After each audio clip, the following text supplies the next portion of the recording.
Claro que sí, damas y caballeros, tengo un problemita acá. Aquí tenemos un Scion TC 2007 que no quiere arrancar.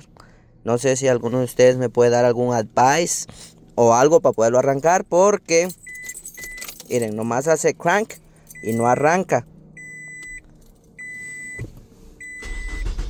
Hoy nomás. Este es el problema que estoy teniendo en estos momentos con este carro.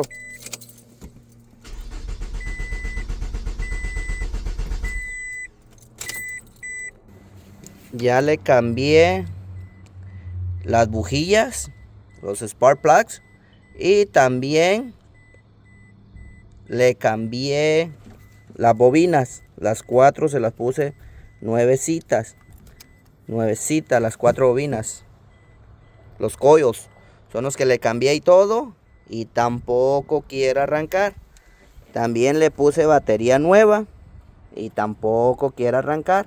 Le puse un alternator, el alternador también está nuevecito, se lo reemplacé, tampoco. Le puse también, como ustedes pueden apreciar, también le puse el starter, se lo puse nuevecito y tampoco quiere. Ya le estuve checando los relays y los fuse y tampoco quiere arrancar.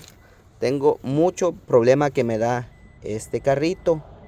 Al principio sí arrancaba, y cuando quería no arrancaba, y cuando quería sí arrancaba, pero ahorita definitivamente ya no arrancó, nomás hace crank, but it doesn't start. So, if you guys have any advice, please let me know. Así para que aprenda yo y aprendamos todos de este problema que nos está ocasionando este carro. Gracias.